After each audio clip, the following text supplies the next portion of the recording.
Bapak, Ibu, saudara-saudari yang terkasih, salam sejahtera dan salam sehat untuk kita semua. Dalam rangka hari ulang tahun Rumah Sakit Dirgahayu ke-51, pada kesempatan ini kita akan berbincang mengenai Rumah Sakit Dirgahayu di masa kini. Dan pada kesempatan yang baik ini telah hadir bersama kita Monsinyur Justinus Harjo Susanto MSF, Uskup Keuskupan Agung Samarinda. Sejarah adalah saksi zaman yang kita ketahui bersama bahwa Rumah Sakit Dirgahayu sebagai salah satu rumah sakit swasta terkenal akan pelayanannya yang baik, dan hal ini mengungkapkan akan sebuah harapan, keselamatan, dan kesembuhan bagi semua orang yang datang berobat di Rumah Sakit Dirgahayu.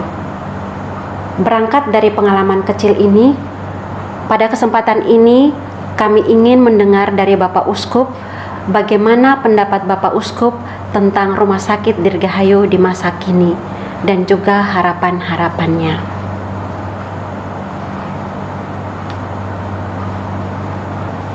Suster Andrea yang terkasih, kalau saya melihat Rumah Sakit Dirgahayu, memang sejarahnya panjang. Sekarang sudah sampai ke usia 51.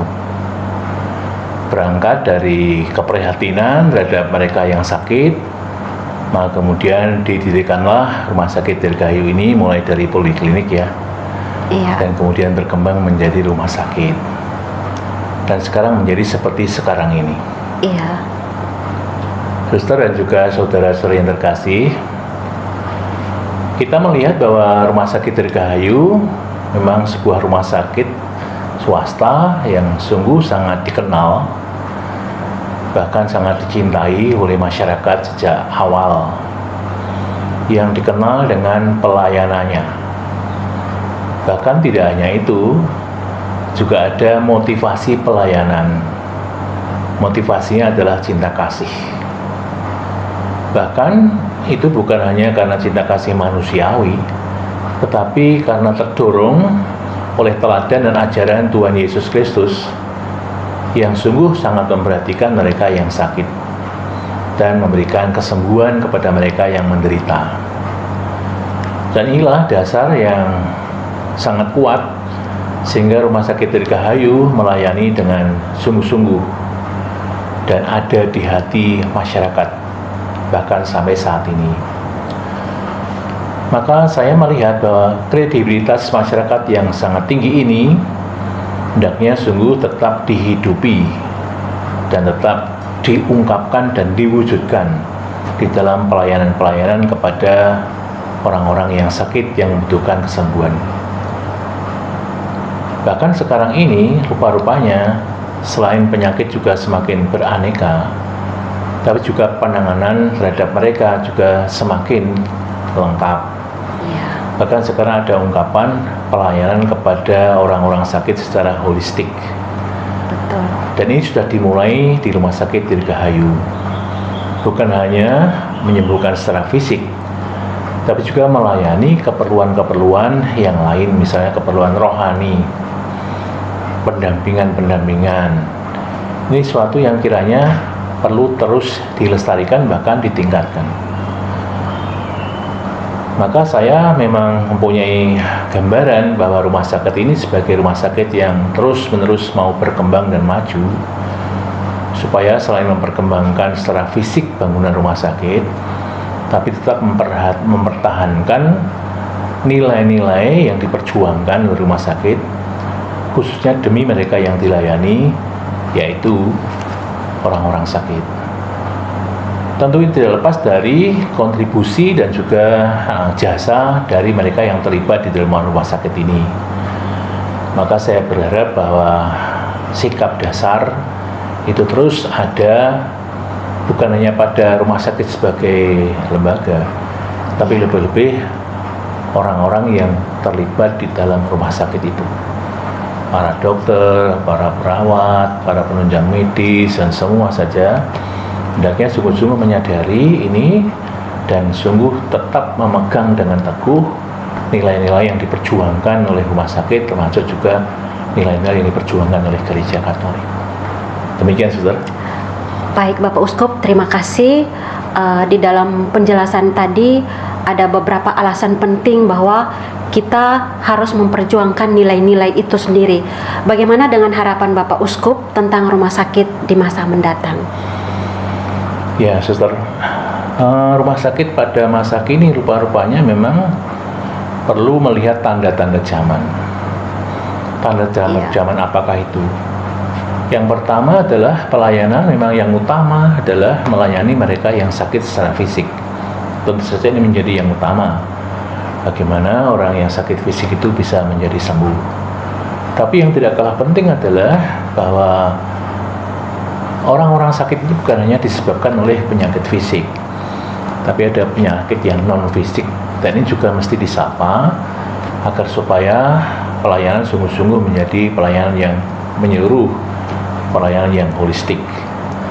Yang berikutnya, yang sakit itu bukan hanya yang sakit, tapi keluarganya itu juga merasa, kalau ada keluarga yang sakit juga merasa ada sesuatu yang istimewa dalam arti tertentu ya. Sehingga ini juga menjadi lahan untuk disapa orang-orang yang terlibat di dalam mereka yang sakit itu, ya keluarganya, ya saudaranya. Maka harapan saya selain penampilan fisik, juga semakin lengkapnya alat-alat, tapi lebih-lebih juga harus ditampilkan lebih lanjut bagaimana kita bisa menangani atau bisa melayani orang sakit itu secara menyeluruh, bahkan dengan seluruh orang-orang yang di sekitarnya.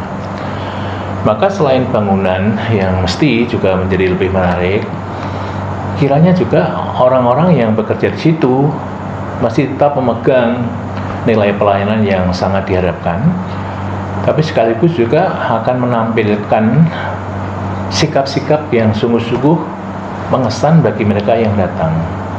Maka tampilan bukan hanya tampilan fisik rumah sakit, tapi tampilannya tampilan orang-orang yang bekerja di rumah sakit itu. Ya. Mulai dari depan, dari depan sampai belakang, sampai di sudut-sudut rumah sakit itu, sehingga orang betul-betul terkesan akan pelayanan rumah sakit ini. Dan dengan demikian saya yakin bahwa kredibilitas rumah sakit ini tetap akan terjaga, bahkan semakin hari diharapkan juga semakin meningkat. Nah, mengapa begitu? Karena sekarang pelayanan ya tetap pelayanan, artinya lembaga ini adalah lembaga jasa. Orang boleh memilih kemana saja yang dianggap paling baik. Maka jadilah yang paling baik dalam pelayanan, juga dalam hal perhatian, dalam hal penampilan, sehingga sungguh-sungguh kredibilitas rumah sakit Dirgahayu ini tidak turun, tapi justru meningkat. Apalagi kita sudah sampai kepada usia yang ke-51 setengah abad. Demikian, Saudara. Terima kasih Bapak Uskup. Sangat jelas bagi kami pada hari ini bahwa hal-hal ataupun harapan-harapan yang diharapkan agar dalam pelayanan ke depan rumah sakit memperhatikan pelayanan secara menyeluruh ataupun secara holistik ini. Suster, pada kesempatan ini saya juga menyampaikan selamat ulang tahun ke-51 Rumah Sakit Dirgahayu. Semoga semakin berkembang, baik itu fisik, artinya bangunan, tapi juga lebih-lebih pelayanan, sehingga banyak orang yang dilayani, semakin banyak orang dilayani dan merasakan bagaimana dikasihi melalui rumah sakit ini. Amin. Semakin hebat, semakin semangat. Jaya Dirgahayu. Tetap sehat, Tuhan berkati. Terima kasih.